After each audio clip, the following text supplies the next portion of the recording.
Happy Saturday, my friends. General Weezy here at the helm. Any new listeners, that's just a small little joke. I just go by Weezy. But if you are a new listener, this is the first time you are listening to any of my content. I cover a variety of topics and know a little bit of a lot. But one topic where I do call myself a researcher in is the Lincoln assassination. And my takes are extremely different from any other historian you may hear on the subject. And if you are interested in the links down below, I have a Lincoln assassination playlist where I've done several podcasts on it, several talks. Maybe down the line I'll write a book. But yeah, I did have a few shows or a few guests that I reached out to, but probably with the holidays coming up, um, it just wasn't happening. It wasn't for a lack of trying. I tried, just didn't happen. But hopefully, I'll be able to reschedule with some of these people. And I was thinking about doing a Weezy's Weekend Windup, and I said, why not do this one instead? Ashley is in the live chat. She's going to be calling in after I do this little segment. So I know if you've been listening to me for a while, you guys are fans of Ashley, and she's gonna do me the favor of chatting about some Civil War stuff. So this week, well, I know when I do this kind of topics, these historical topics, I don't get too many people that pop in, and so I want to give a special shout out to those that have popped in live because you guys are you guys are awesome. I know I get people that follow me only for my Lincoln stuff. I know I get people that follow me only for the moon landing stuff or whatever subject. But then there's the hardcore that will tune in irregardless of the subject. And want to give a special shout out. So, of course, my lovely Missy. Hell yeah. Blake, he's out there telling people to get some What is Truth merch. Shout out to my boy Blake. Hell yeah. Carl and Hanny, what's up? Welcome to the stream. Who else? Secret Squirrels in here. Hell yeah. We got Ashley up in here too. Frankie M7. Welcome to the stream. R Pike 316. Who else? All right. Thank you guys. You guys are the hardcore, and I do appreciate you guys. It means a lot. Oh, and before I get started on my show, on the 27th of December, that will be the last show of the year. That will be the last Saturday of the month. And it may be the last show that I do for a couple of weeks. I'm going to take some time off, but I do plan on the 27th doing a listener appreciation show. So that's for all the hardcore people. And if you want to call in and talk to me, ask away your questions. I'm going to share a little bit about myself and share some of the milestones that this show went through this year that I am extremely humbled by. And so we've doubled up on listeners on Spotify this year alone. So that's huge. So we have many new listeners from this year. And that's why I want to share a little bit about myself, my backstory. So, especially for those newer ones. So, mark that on your calendar, December 27th, 5 p.m. Eastern, live on Rumble. I'll be putting up the StreamYard after I do my little segment, and whoever wants to call in and share. Maybe you want to call in and talk shit. Let's do it. I'm open to it all. But yeah, so that'll be December 27th. Just a heads up. I gave a heads up to my man. the Pez from Australia. So hopefully he'll call in. He shared with me a screenshot that on his Spotify returns, I was his number one show, and he only found me a few months ago, like 2 months ago, and he's already listened to over 100 hours of What Is Truth podcast episodes. That is fucking awesome, man. That's humbling. But I'll cover more of that on December 27th when we do our listener appreciation. All right, let's get on to our show. So this week, I am a garbage man, and one of the awesome things about my job is I get to listen to podcasts. I get to listen to audiobooks as I work all day. Um, this week I listened to two audiobooks. One of them was A Short Life of Abraham Lincoln by John George. What the hell is his name? John George Nicolai, who was a Lincoln's private secretary.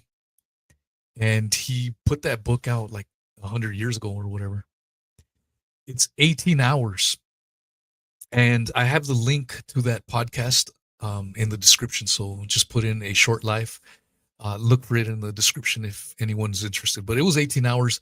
I listened to it in just a little over a day of work. I did put it at 2x speed so I could just boom, speed it up, because the guy narrating the book is kind of slow, which is what people do to avoid making mistakes. But I sped it up to 2x speed and listened to it in a day and a half. And that book, essentially, A Short Life of Abraham Lincoln, is like a biography of Abraham Lincoln, but it leaves more to be desired, in my opinion, because it was written, like I said, by Lincoln's private secretary. I was expecting to listen to more personal anecdotes, like, hey, when me and Lincoln did this, I saw Lincoln do this and do that. And it's really not like that. It's more of like a quote unquote historical account. It starts off talking about his genealogy, who his grandfather was, and they settled the area of Kentucky like in the late 1600s. And then trace back to who his dad was, who he married, when they moved to Indiana. See, a lot of people don't realize Abraham Lincoln was born in Kentucky in a little cabin. And it was when he was a little bit younger that his dad decided to head up to Indiana and the whole Illinois region. But as a Lincoln assassination researcher, it was good for me to read that because honestly, I didn't know much. Like the Lincoln assassination, I know inside and out, man. I feel like an expert.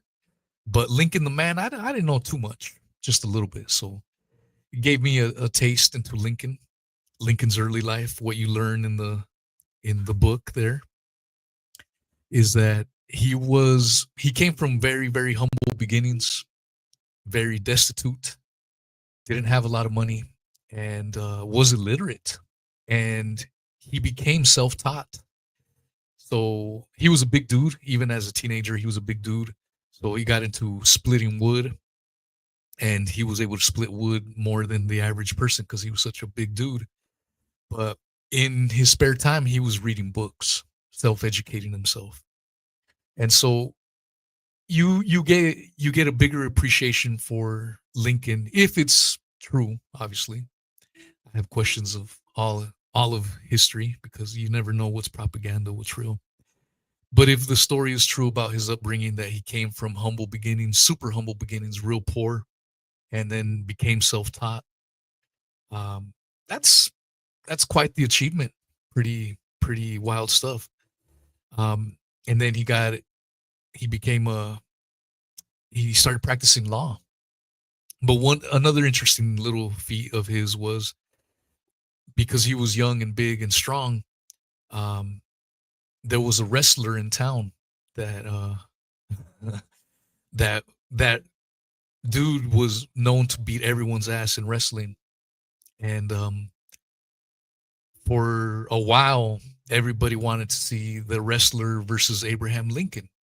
Be like, hey, Lincoln's a big motherfucker, This wrestler dude though beats everyone's ass. It kind of reminded me of the Epic of Gilgamesh story that I went over. If you guys missed it, but if you guys caught it, you guys will remember.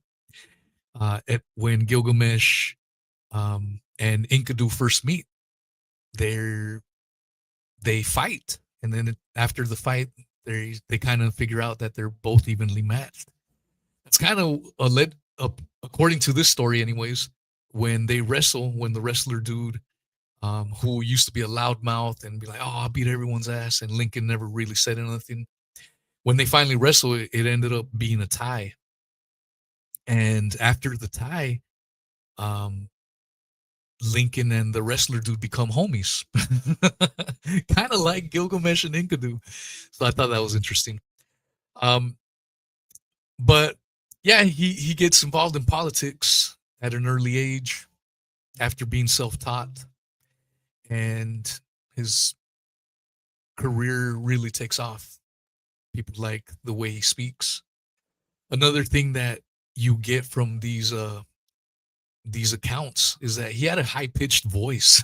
I would have thought someone like a Lincoln would have had a voice like my boy Pez Dispenser.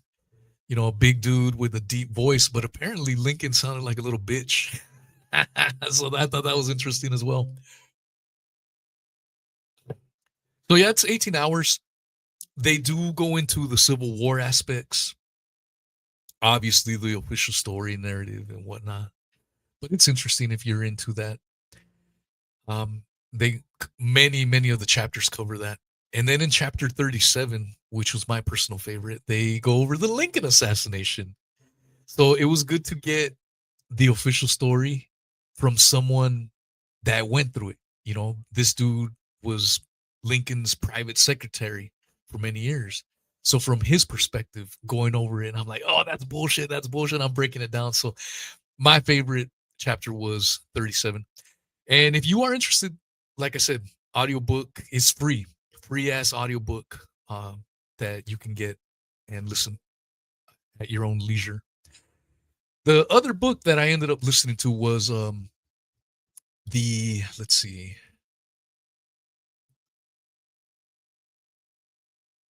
Okay, it was the Andersonville Diary, Escape and List of the Dead by John L. Ransom.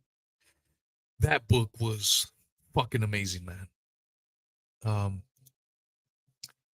I first heard of Andersonville prison when I did a show way back in the day. I want to say 3-4 years at this point in time with Ryan Dawson. I had never heard of Andersonville, and then we were talking some Lincoln, and he brought it up. And Andersonville prison was a prison in Georgia that the Confederates ran, and that's where they housed any Union prisoners of war, POWs. It was originally built to house 10,000 prisoners, and at its peak, they shoved in 47,000 people in there, and every day people were dying. Within a span of only a few months, 13,000 prisoners died. And so this diary by John L. Ransom, um, when he starts writing his diary, the day he gets caught, puts in an entry every fucking day. And sometimes his entries have full of detail. Boom, this happened today, this happened today. Other times he just gives a simple entry. I mean, God, the conditions were so horrible. And then there's another period of time where he was sick with scurvy and he thought he was going to die. And his entrances in the diary, simple, November 3rd, I'm still alive. Fuck. And that shit is rough, dude. Like he, his, the way he managed to just write and persevere, even through the shittiest of fucking times, he just kept writing. And so let's see. Let me give you some more background on his book. So John L. Ransom was a quartermaster sergeant of the 9th Michigan Cavalry. and he was captured in Tennessee in November of 1863. And he spent most of the fucking time, most of the duration of the Civil War. The Civil War ended in on April 9th of 1865, and Lincoln was killed on the 14th. Just about a week later. But yeah, he was captured, and he just chronicles everything. And that audiobook, I believe, is only 8 hours long, maybe 10 hours. And the full audiobook is on the links down below as well. And I really, really enjoyed that as well. The only shitty thing is both of these are LibriVox recordings, meaning a lot of the recordings are done by volunteers. And some volunteers have better voices than others. And because it was such a long book, they split them up. Like one dude or gal reads 1 or 2 chapters, then another one, bomb, bomb, bomb, bomb, and on and on and on. And sometimes some of the guys that read are kind of garbage. But they are trying. They did volunteer, and it's free. So can't really complain too much about it. But yeah, the link for those are all in the description. But some of the more fascinating things about Andersonville prison that you don't ever really hear about. A lot of people will hear about Andersonville prison and then be like, stupid damn Confederates, super rebels, blah blah blah. Look how they treated the Union soldiers, because the conditions were horrible and appalling. And I'm not being a Southern apologist, even though I am wearing a Confederate hat. I look at history where you have people on this side saying one thing, you have people on that side saying one thing. And when I hear things on the Civil War, you'll hear the Northerners often talking about slavery was the reason. When you hear Southerners talking about Civil War, they say, no, it had nothing to do with slavery. It was states' rights. And I like to look at things with nuance. I think there's a little bit of truth in the slavery regard. Hell yeah. But I also think there was Northern aggression as well. So I think the truth is always somewhere muddled up in the middle. And as time passes, sides get skewed. And, it happens. That's why I don't trust history. Again, you just don't know if you are reading is straight up propaganda or not. The reason I love this diary by John L. Ransom is because he tells you the good, the bad, and the ugly. He definitely talks about the bullshit that was going on with the Union soldiers and how they treated them like nothing, like trash, by and large. And even the overhead. But he also talks about how it was bullshit that the Union didn't want to send help when they had the opportunity to. So oftentimes when you hear about Andersonville prison, you'll hear how bad the conditions were these Southerners were treating the Union soldiers. But rarely do you ever hear any blame on the Union, how the federal government is to blame for the horrors that happened at prison or at Andersonville prison. It became clear at a certain point during the Civil War that prisoner swaps at the very beginning of the war were pretty commonplace. As the war progressed, it became clear, at least to the Union, to the North, that it was to their detriment to engage in prisoner swaps, because the North had all the manpower, unlimited. They were drafting people against their will. They had manpower at their disposal. The South didn't. The South sometimes had 10-year-olds soldiers because they couldn't have anyone. They had a harder time recruiting people. And so the South wanted to do prison swaps because any prisoners exchanges that would happen, boom, it brought fresh new men back into the battle lines.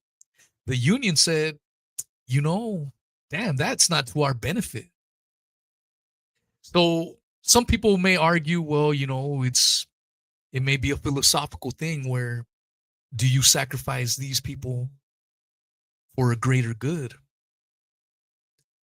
I suppose that can be debated and argued, but it is fucked up that the Union being capable to engage in prison swaps for the people at Andersonville prison, they refused. They said, nah, fuck those guys. It's real cold-blooded. And John L. Ransom mentions that several times through his diary. Because especially in the first entries of his diary, he often mentions, oh man, they were talking about prisoner swaps. There's some prison. He was kind of like a QAnoner. Trust the plan. We're any day now. Kind of like the people that followed the QAnon stuff. A lot of people have left now because they figured it was all a psyop. It was all bullshit. Similar to that, I guess, was these first entries by John L. Ransom in his diary. He's like, damn, we're hearing prisoner swaps any day now. Just got to trust the plan. And then at a certain point, he finally gives up on it. Like, no one's coming to save us. We're fucked. And even at some points, he thinks he's going to die there.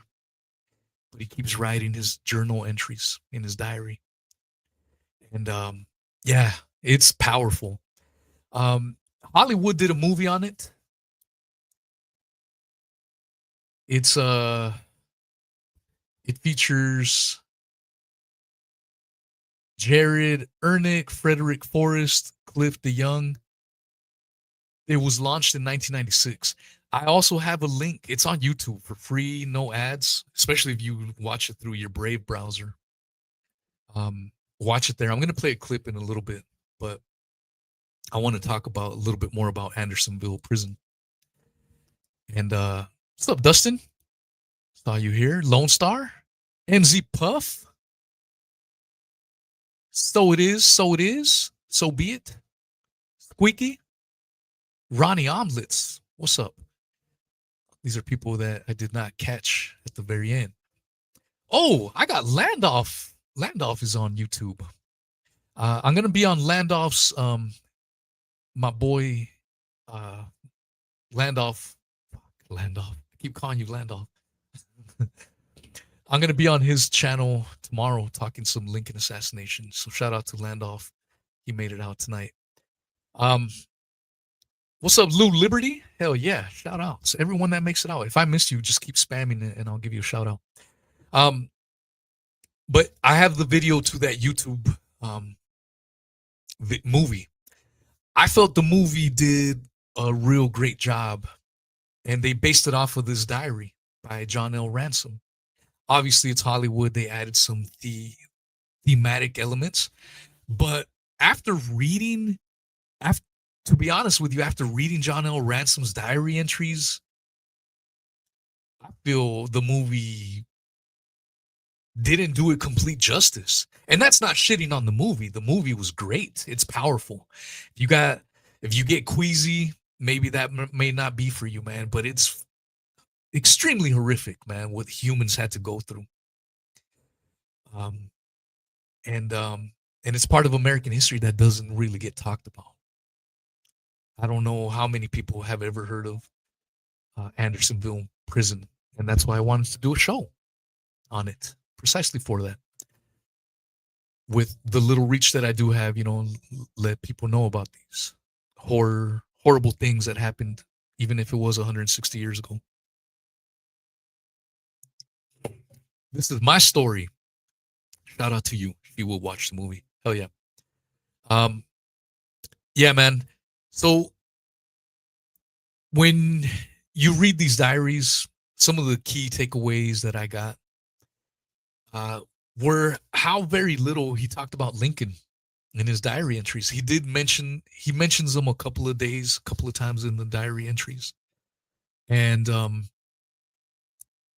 what was interesting as a conspiracy theorist myself is how he he talks about Lincoln, and he says it's very brief, but he's like, Lincoln seems like a good guy, but he's clearly controlled, something along those lines. And I'm like, damn, dude, this sergeant from the Civil War already knew what time it was. He's talking about Lincoln already being controlled. Maybe he's a good guy, maybe he's not. That's what but he didn't talk much about him. And I'll get to it in just a second here. But the other thing that I picked up on one of those days, so when he gets captured, he doesn't get taken to Andersonville prison immediately. He gets taken to Bell Island, another prison. He gets transferred a couple of times. And in these other prisons, he was bitching about it, how it sucked in there. But when you listen to it, he's talking about being well fed, and he feels great. He goes, yeah, it sucks to be caught in prison, but we're going to get a prisoner exchanged at some day, and he's working out, and he feels great. He feels awesome. And him and his buddy and his squads, they have their squads all set up neat, nice and tidy, so that they don't get sick from the disease or anything else. They're on top of their game. And the other thing I picked up on, based on his writings, I mean, this is a time where most people were illiterate. Knowing how to write and read was considered a luxury, the bourgeoisie, if you will. And so this guy, the way he was writing, you could tell he was well educated. And even down the line, some of the Confederates say, hey, man, we know you know how to read and write. If you help us with some messages and stuff like that, you'll be free. We'll free you. And John L. Ransom says, nah, fuck you. I ain't doing that. Which speaks to his character. He had the chance to get set free and whatever, but he felt dirty about it. He felt he didn't want to be a traitor to the Union. He signed up to fight for the Union. His loyalty was with the Union. And he's like, nah, man, as suck as it is in Andersonville prison, I'm going to stay here. I ain't going to betray. So he did that a couple of times. And it makes sense because he does come off as somewhat educated. And so his services would have been put to use, especially given the circumstances. But in one of the diary entries, he talks about meeting up with another prisoner who was a Mason. And he talks about how cool he was and some of the cool perks about being a Mason is. And he goes, when I get free, if I ever get free, and this is at the very beginning of the book. And so he thinks he's going to get free at any time. And he's like, dude, when I get out, I'm going to join the Masons. I thought that was funny. And they bring up the Masons at another point too, where if you're a Mason, Masons, it didn't matter if you were a Union or Confederate, your Masonic influence or affiliation trumped all that. Oh, you're shooting at me? Oh, I'm shooting at you. Oh shit, you're a Mason? Fuck, dude, cease fire. Which I thought was pretty wild, pretty interesting stuff. Let's see, I'm trying to think of right off the top of my head some of the rather interesting parts to it. I guess I can get into the prison life just to try to set the scene, based on his diary entries. Like I said, well, actually, there's a sketch here. Let me share screen this sketch here. Let's see. Okay. This is a sketch that was made in 1890 of Andersonville prison. So as you can see, okay. As you can see here's the wooden big ass woods, they use the surrounding woods to make this big ass fence around the prison. And there was a couple streams. This is the outside of the prison, a couple streams out here. and the water ran into the prison. And so obviously the freshest water was up here, but people were always fighting and shit. And you use this water for drinking, you use this water for bathing. Look at all these fucking people here, and that's their water. And so, as you can imagine, anyone that knows a little bit about health, it's not going to be long when you get that many fucking people bunched up together, shitting in this water, bathing in this water, and then drinking it, that people are going to get sick. And sure enough, people were dying. I mean, some of the diary entries, 133 people died today. 123 died today. Every day, there was a good time where every day over 100 people were dying. And every time they died, they'd load them up in a cart, throw all the bodies. There's a cart right there. You throw the bodies in there and haul them out and throw them in a fucking ditch, in a trench, and just bury them. And it is impossible to know with absolute certainty how many people died. You got to remember, records were not really well kept. This is before computers, after all. So who knows? The estimate is right around 13,000 died there in just a few months. So if you think about it, 13,000 and there was 47,000. That's like 1 in 4. So if you were in prison, 1 in 4 of you motherfuckers was going to die. You were not going to make it out of that prison. Think about how staggering that figure is. And people that visited the prison, there was one guy when they were trying some of the Civil War generals later on for war crimes, and some of them one of them at least got hung for the Andersonville stuff. He was a Confederate doctor, and he talked about the conditions. He said, dude, you felt like puking like about a couple miles before you even got to the prison. Like the stench of rotting bodies, of the sick and dying, was so overpowering that way before you even got to the goddamn place, you were already like ready to freaking puke. It was, and so you're having that nasty ass smell from way the fuck back here. Think about how nasty and horrific it must have been inside here, where again everyone's using the same water. They were fed scraps. Another thing to consider is the South was poor. The reason they put up a great fight against the North was because of one man, Robert E. Lee, one of the greatest generals of all time. That's who gave them a fighting chance. But the North had the money. The North had the manpower. The South had Robert E. Lee. Now, the South was extremely poor. Their guns were made of shit quality. I don't want to get too off topic, but Lewis Payne Powell, the guy that allegedly attacked the Stewart Mansion home, he was framed. He was given a shitty ass Whitney revolver by the South. And then they planted another gun, a Union Colt revolver, well made. And when you see the images of a Whitney revolver that the South was using versus a Colt revolver that the Union, the difference in craftsmanship was night and day. And so I'm trying to lay down the scene. The South didn't have a lot of money. It was a ragtag army of soldiers for the most part. Like I mentioned at the very beginning, they had a hard time getting soldiers that they were even giving 10-year-olds guns. Here, let's go fight. Shoot some motherfuckers. Some of the guards at Andersonville prison were 10-year-old kids.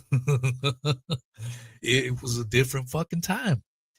But the reason I'm saying that is the guards working at Andersonville prison, the rebels, the Confederates, they were not getting a lot to eat themselves. They didn't have they didn't have any fucking luxury. They were poor as everyone else. So what do you think was going to happen when some wagon of goods that some of the family members of these prisoners sent over for their loved ones? What do you think is going to happen? The Confederate army is going to be like, yoink. This is for me now. This is for me. So people that would send their loved ones shit to try to make their stay at Andersonville prison a little bit more nice, more lush. Uh, they didn't get shit. You know, their family members never got anything. I'm just trying to lay down the scene, prepare you, mentally prepare. That's why I'm showing you this little image too, so you can kind of get a sense of it. By the fence, about 10 feet away from the fence. See, if you notice here, let me see if I can zoom in. See this little line right here, little fence right here, and right here. There's no one there, no one there, no one there. That was called the deadline.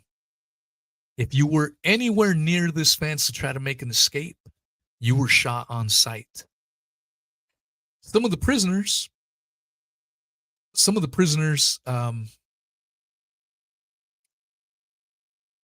that were too sick or were just too fed up with life there, they would go to the deadline. Here's people bathing in that river water, doing what they can. But some of the prisoners that was like, fuck this shit sucks, they would just commit suicide by just walking into the deadline, getting shot. Like, fucking do me a favor, just fucking kill me, get it over with. Fuck, man. Yeah, it's intense. Here's some of the bodies.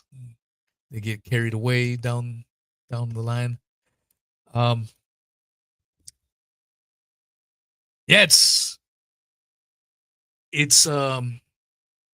for me, it was impactful on many levels.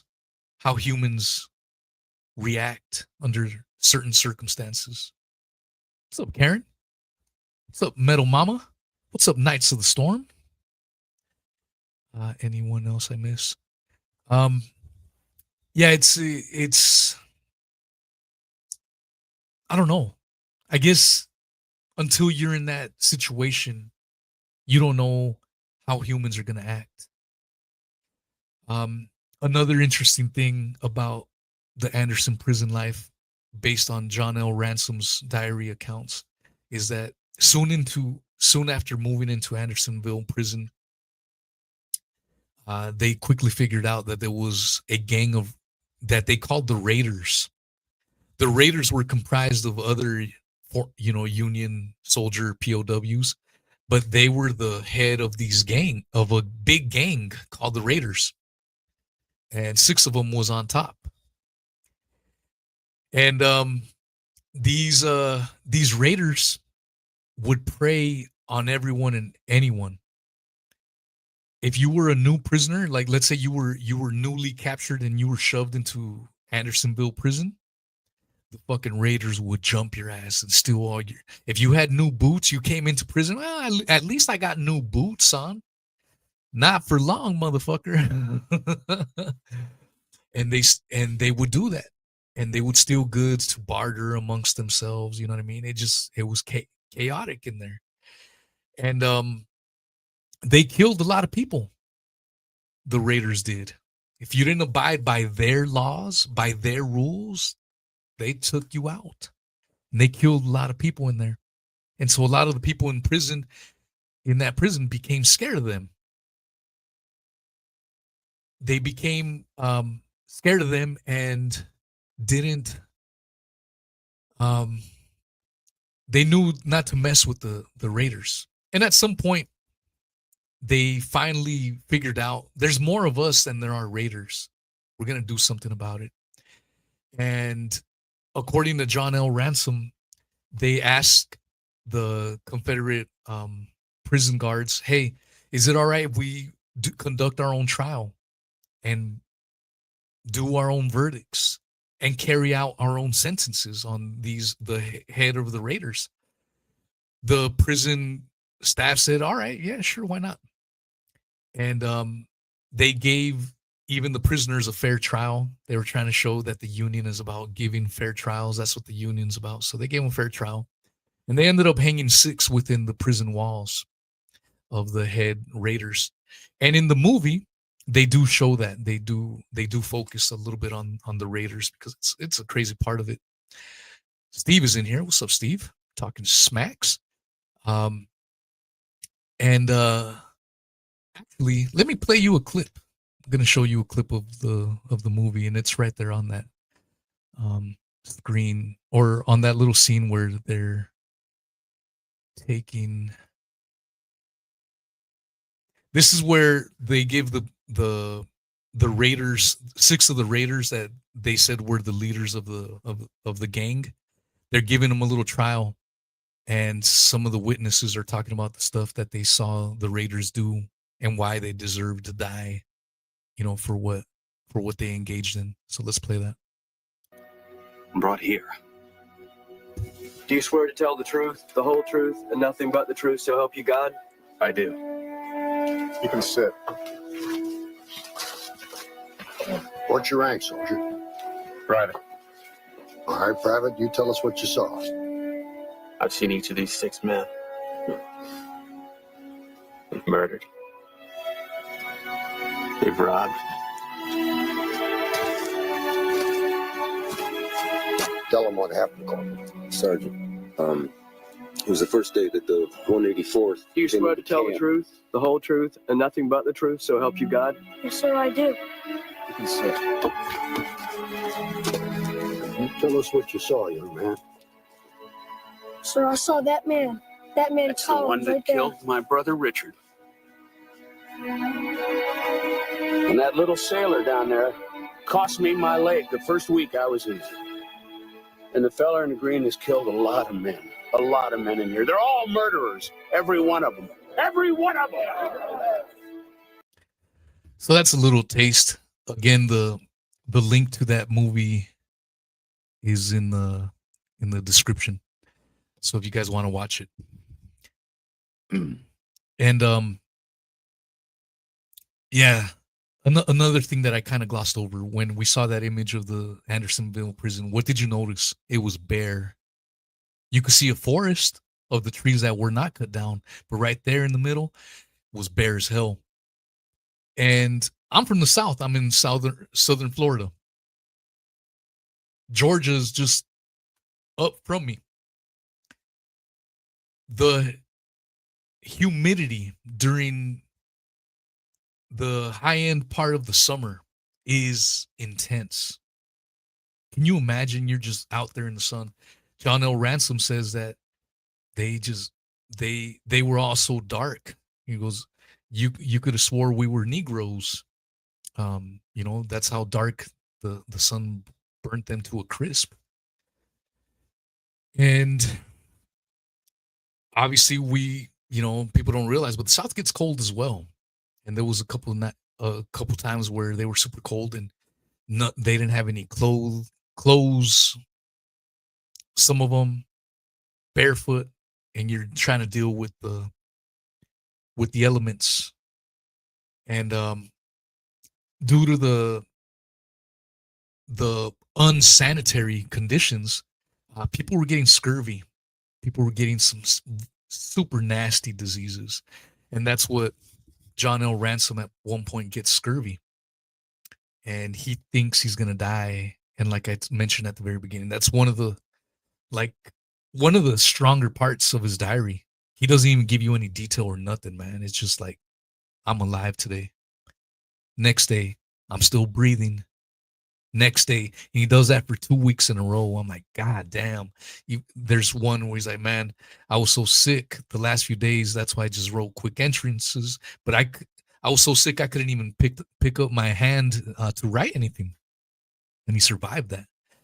So the fact that John L. Ransom survived that, one of 4 prisoners dying, is something in itself.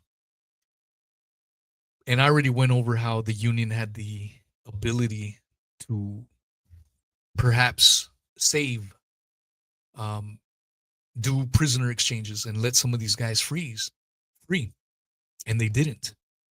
And another horrifying thing is what the South, or I'm sorry, what the North ended up doing in regards to prisoners of war. Well, before I get there, I'm going to jump ahead. John L. Ransom spends most of his time there. He makes a couple of escape attempts during his time as prisoner. And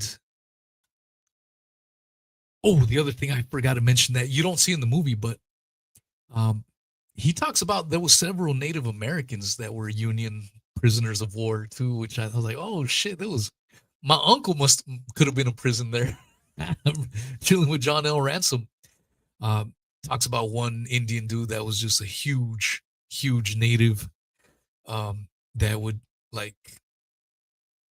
apparently beat the shit. Like, he was cool, but he was a big dude and beat some dudes up, which I thought it was cool to get some Native American shout outs in his diary entries. But also, when he escapes, he sometimes escapes and runs into some black folks, some slaves sometimes. His escape is harrowing as hell, man. I'm telling you, in the movie, they don't cover the escape. The only time you get the escape is by listening to the diary entries. And he runs into, a couple times during his running away and escaping, he seeks refuge amongst black slaves and black people, and they accept him. Once they find out that he's a Yankee, they're like, oh, dude, this is a good white guy. This guy's not one of these slave drivers. This guy's actually a friend, and they help him out. And I was like, oh man, that's an interesting little part to the story as well. I really enjoyed it. I'm gonna listen to it again. So the Andersonville, let's see, it's called Andersonville Diary. Let's see. Gosh darn it, what's the name of the goddamn book? Oh, Andersonville Diary, Escape, and List of the Dead. Yeah, so I'm gonna listen to it again, man. It's truly powerful. And I saw that, Steve. And anyways, I'm trying to cover any other key points from the diary. So I just wanted to give you some reviews of those audio books. And I definitely encourage you guys to check them out. I'm going to play one of the final chapters of that book of Andersonville that John L. Ransom dedicates to the prisoners of war. Because in 2025, veterans still get jacked through the VA program. They think they're going to get these awesome benefits as vets, and sometimes they do, but other times they don't. They get screwed. And it was a lot worse during the Civil War. One of the things that doesn't get talked about, and all this goes back to Lincoln, believe it or not. Lincoln wasn't just a tyrant or a tyrant, but he oversaw a lot of these things, and you can argue he turned a blind eye to it. He knew about Andersonville prison. He knew about it. Edwin Stanton knew about Andersonville prison. But nah, man, we got more manpower. It will benefit the South if we do prisoner swaps. So Lincoln had blood on his hand for the Andersonville debacle, but you won't hear too many people go there.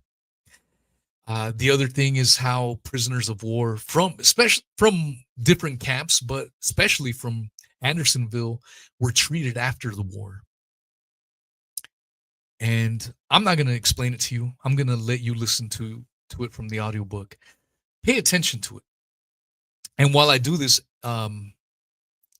Ashley, if you're listening, if you want to start getting ready to jump in and let's talk about some Civil War. But pay attention to it. It's going to be a few minutes. And this is from the Andersonville audiobook. Let's see, share screen.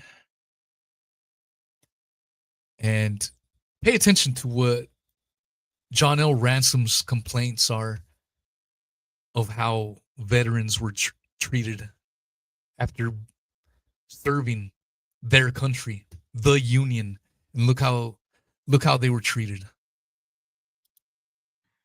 It is a historical fact that in the early part of 1864, shortly after the battles of the Wilderness, certain high officials of the federal government decided that it was more economical to stop the exchange of prisoners of war entirely. The policy of non-exchange was understood to be based on the following facts: that a soldier counted for more in the Confederate Army, then acting on the defensive; that many of the Andersonville prisoners were men whose term of service had already expired; that all of them were disabled by starvation and exposure and unfit for further service, while every Confederate was able-bodied and in for the war, so that an exchange would have been a gratuitous strengthening of the armies of the Confederacy, which at the same time would have prevented the prisoners held in the South from falling into the hands of Sherman. August 14, 1864, General Grant telegraphed to General Butler, "It is hard on our men held in Southern prisons not to exchange them, but it is humane to those left in the ranks to fight our battles. If we now commence a system of exchange which liberates all prisoners taken, we will have a fight on till the whole South is exterminated. If we hold those captured, they count for more than dead men." In accordance with General Grant's opinion, General Butler then wrote a letter in reply to General Ould's proposals of exchange. In his famous Lowell speech, Butler said, "In this letter these questions were argued justly, I think, not diplomatically, but obtrusively and demonstratively, not for the purpose of furthering an exchange of prisoners, but for the purpose of preventing and stopping the exchange and furnishing a ground on which we could stand. The men who languished at Andersonville and other Confederate prisons played in their sufferings and death an active part in the termination of the war. This part was not so stirring as charging on guns or meeting in the clash of infantry lines. But as the victims of a policy dictated by the emergency of a desperate condition of affairs, their enforced, long-continued hardships and sufferings made it possible for the Union generals and their armies to decide the deplorable struggle so much sooner and to terminate the existence of the Confederacy by the surrender at Appomattox.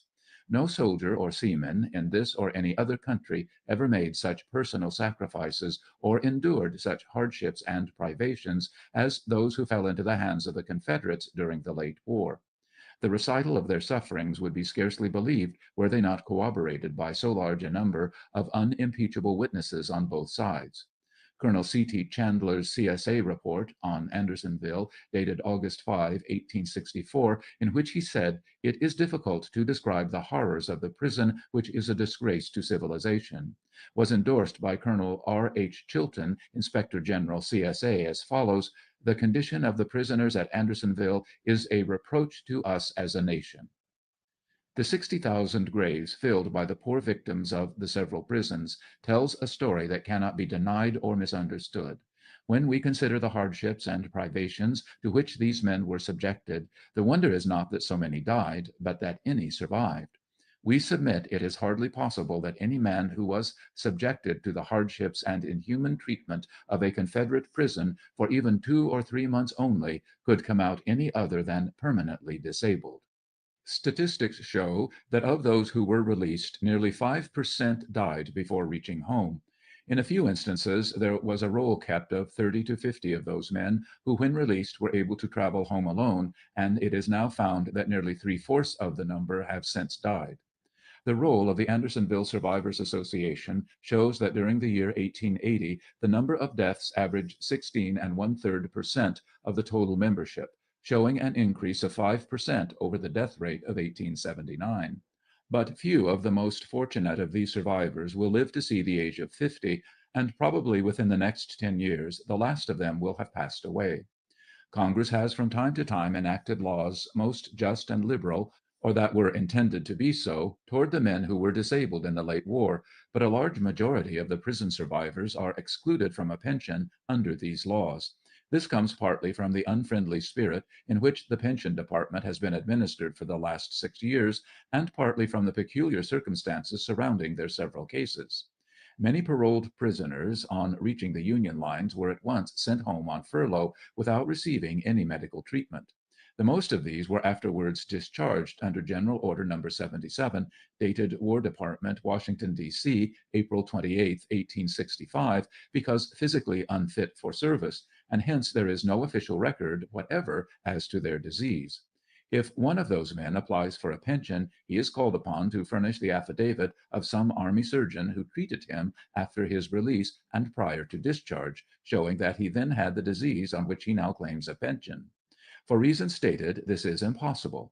The next thing is a call to furnish an affidavit from some doctor who treated a man while at home on furlough, or certainly immediately following his final discharge, showing that he was then afflicted with identical disease on which pension is now claimed. This is generally impossible for many reasons. In most cases, the released prisoner felt it was not medicine he wanted, but the kindly nursing of mother or wife and nourishing food. So no doctor was called, at least for some months after reaching home.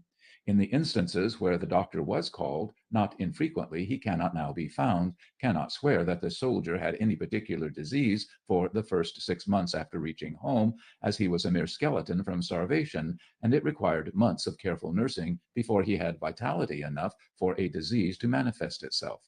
Then again, in many cases, the poor victim has never suffered from any particular disease, but rather from a combination of numerous ills, the sequence of a wrecked constitution, commonly termed by physicians general debility. But the commissioner refuses to grant a pension on disease, save where the proof is clear and positive of the contracting of a particular disease while in the service, of its existence at date of final discharge, and of its continuous existence from year to year for each and every year to present date. In most cases, it is impossible for a prison survivor to furnish any such proof, and hence his application is promptly rejected. Besides these, there are hundreds of other obstacles in the way of the surviving prisoner of war who applies for a pension. One thing is, he is called upon to prove by comrades who were in prison with him the origin and nature of his disease and his condition prior to and at the time of his release. This is generally impossible, as he was likely to have but few comrades in prison with whom he was on intimate terms, and these, if not now dead, cannot be found. They are men without sufficient knowledge of anatomy and physiology, and not one out of 100 could conscientiously swear to the origin and diagnosis of the applicant's disease. Is it not ridiculous for the government to insist upon such preposterous evidence, which, if produced in due form, is a rule drawn up by the applicant's physician and sworn to by the witness cum grano salis, and in most cases amounts to perjury for charity's sake? Hence, it will be seen, the difficulties surrounding the prison survivor who is disabled and compelled to apply for a pension are so numerous and insurmountable as to shut out a very large majority of the most needy and deserving cases from the benefits of the general pension laws entirely. So that's just a little taste of that audiobook. I listened to it at 2-point speed. It speeds it up a little quicker for sure, but I mean that chapter right there is extremely sobering. Think about that. You survived hell on earth. You were one of the lucky ones that was able to walk another day, and he goes through how people got so jacked up there that some people may only live a few more days later. Kind of reminds you of 9/11 too, where all the people that went to ground zero to help and then later get cancer and the government doesn't want to do nothing for y'all. You know what I mean? It doesn't matter if it's the Civil War, doesn't matter if it's 2001, doesn't matter if it's 2025, you're going to kill grandma type of shit. The government doesn't care about you or I. They don't care. They want you. Uncle Sam wants you to go die for that flag that in all reality doesn't give a shit about you. So, yeah, it's crazy.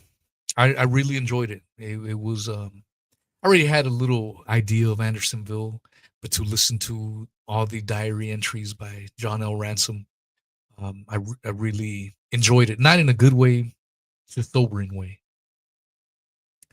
It shows you the reality of situations. You know what I'm saying? And that's what it is. Ashley, if you're listening, if you want to hit that StreamYard and get you on. Okay.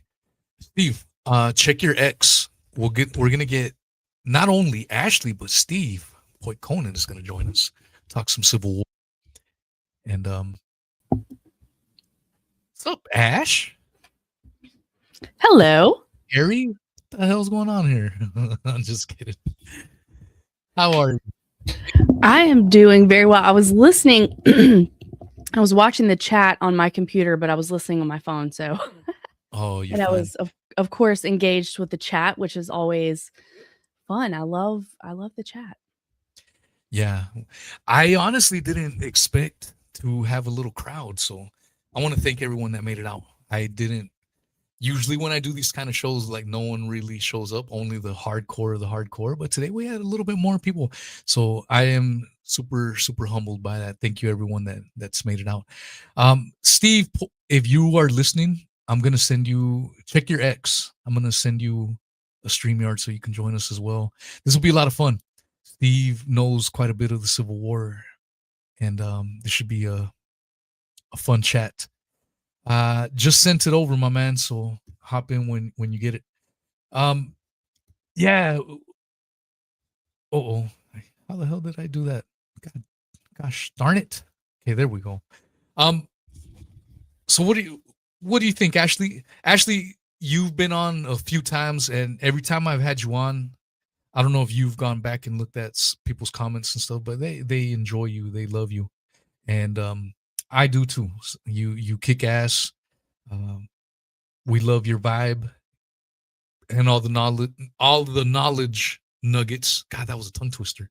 Knowledge nuggets that you bring forth. So what do you have to say?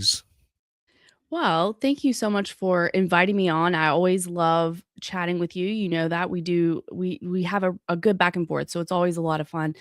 And so I'm happy to be here. I'm really happy to be here. Now I have to say that I'm no Civil War expert. I have a couple of things that I want to add to the conversation about the Civil War in general.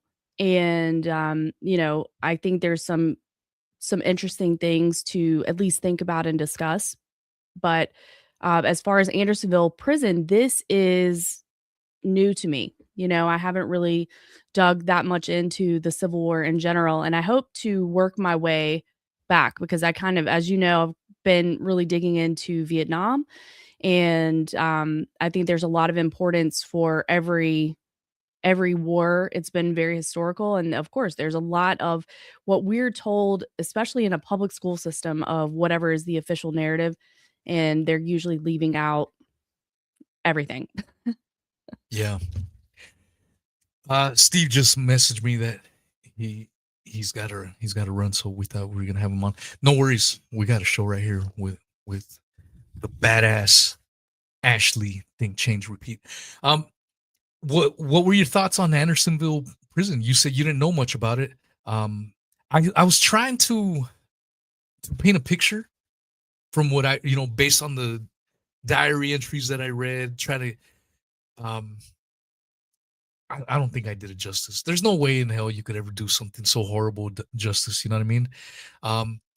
I did mention that the movie that Hollywood made that came out in 1996. I put the link in the description there. They did a pretty good job, but after reading the diary, I'm like, it's still pale in comparison to what I imagine reality was actually like. I mean, when you and this is John L. Ransom, the dude that wrote the diary, his descriptions in some cases and in retrospect, I'm just putting my mindset, trying to put myself in his shoes. Some days you're gonna have good days. Some days are gonna be fucking hell and shit. You probably don't even want to talk about. You don't even want to write shit. Like when he was essentially dying of scurvy, he had a near death experience in prison. You got no medical help. If you're gonna die there, you're gonna die there. There's no one literally gonna help you. You're fucked. And he still manages, right? I'm still alive. I'm still he says one entry, he's like, I'm still in the land of the living. I'm like, God damn. We read that in 2025, and for some people, it just may be words. But unless you put yourself in the shoes of John L. Ransom, what the fuck was going on at that point in time? What was going through his mind that made him write, I'm still in the land of the living? Yeah, that was one of the things that struck me when you were talking about that is his attitude.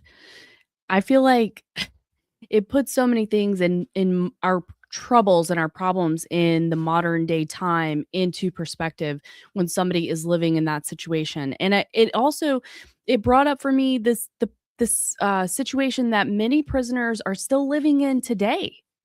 That the criminal justice in this country needs to be discussed. The fact that we have only a small fraction of the world's population, but 25% of the world's prisoners, and some of the conditions that they are living in to this day. But going back to that story, I was thinking about what kind of a good attitude you had to have to be able to keep writing and to enjoy the things that actually were okay, that you were trying to still have some quality of life. And that also gives me hope for I know that the situation that we find ourselves in with the tyrannical government, new world order, whatever you want to say, and the technocracy is really bleak. But I just am not dooming out about it because humans can find quality of life. We can, and humans are innovative. So I know that we can still overcome that situation. They're very resilient. But that was one of the things that stood out to me when you were talking about this story is the resilience and he honestly sounded pretty fair as well, considering that he was in a Confederate prison, that he seemed to still have some sympathy and empathy for those people as well. And I thought that was very remarkable and very wise.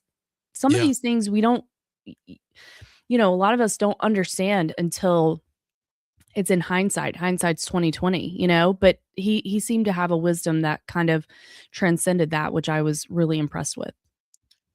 Yeah, he seems like a remarkable gentleman. Like, you know, after reading these entries and stuff, I mean, he's a treasure that he survived, hell essentially. And one of the things that a lot of these especially the dying prisoners, one of his early entries, he says that no, even when as people are dying around him, he says, I'm gonna survive this shit. That's one of his journal entries, like obviously not word for word. But that's essentially what he's trying to say. Like, this shit sucks, but I'm gonna survive this. And that spoke to me. This guy had the mentality already that fuck it. I don't care what they throw at me. I'm gonna get through this shit. And down further through his entries, he starts talking about how people are still dying. People are still dying every fucking day. Every fucking day, people, droves, wagon carts of people were dying. Over 13,000 in just 7 months. Think about those numbers. That's insane. It's unimaginable. Yeah. And these are prisoners. It's not like they're, people with terminal diseases or anything like that. They're just prisoners. And 13,000 in just a few months ended up dying. And, one of the things that John says that he's going to make it through because he already, it's just reading through his entries. He has what you just stated. He has that positive outlook. He's like, fuck it. I don't care what they throw at me. I'm going to survive this shit. And then at one point during his journal entries, he says, new prisoners come in every day, new droves. That's how you balloon from 10,000 to 47,000 in no time, because every day they're bringing in new ones. And he says the new ones die quick. And he says he believes in his diary entries, the reason the new ones die is that they see how fucked up and horrible situations are, that their mind is already like, all right, fuck it, I'll just die. I don't care. You know what I Yeah, mean? they die from despair. Yes. Yeah, they don't care. And John L. Ransom seen, he already had that positive outlook from the very beginning. I'm gonna survive this shit. And he did. It's Yeah. wild stuff. There's something to be said for the survivor's mentality for sure. And of course, anytime you hear about these situations in war, there's so many overlaps. We were talking about Vietnam and the conditions that people there were in, and the introduction into the Phoenix program. And they had these units that were the interrogation centers. And in some ways, it may have even been a break for people that were prisoners versus the regular prisons in Vietnam that they were in, because it was a similar situation that they were packed like exponentially past the amount of people that they should have in there. And there's many such atrocities, and these types of things are still happening in a way here in the United States. There's a very famous prison in Mississippi called Parchman, and this is in the Deep South. You were talking about the oppressive heat and humidity in the South here in the summertime, and what it would be like to be out in that all the time. Well, there are places in Parchman, or maybe the entire prison, they don't have air conditioner, and they're in the Deep South in Mississippi, and they have mold growing on their window, like the little bit of window screen that they have, and they have sewage backing up into their cells, and these kinds of things. And I know that a lot of these people, I'm sure, deserve to be there and are violent criminals, but I think we also know that there's a lot of questions about our justice system here. And so this is still, it says a lot about how you treat your prisoners and the conditions that people are able to still survive in. It's really amazing. Yeah, that's what I tried to get at earlier when I was talking about just the human condition. I'm not a psychologist or anything, but that shit fascinates me. How people react in different situations, you know what I mean? You're gonna have people activate their fight mode. You're gonna have people willing to stand up and say, I don't care how hard it is, I'm still gonna persevere. You're gonna have to kill me. I ain't gonna stop. And then you're gonna have other people that just lay down. And we saw that. If you're on YouTube and you want to, I'm gonna end the stream on YouTube. If you're on YouTube, come over to Rumble. My lovely Missy T pinned the Rumble link in the live chat, so just hit that link and follow us there. We're gonna get into subjects that may not be YouTube friendly, so I'm gonna end the stream on YouTube. 1 second.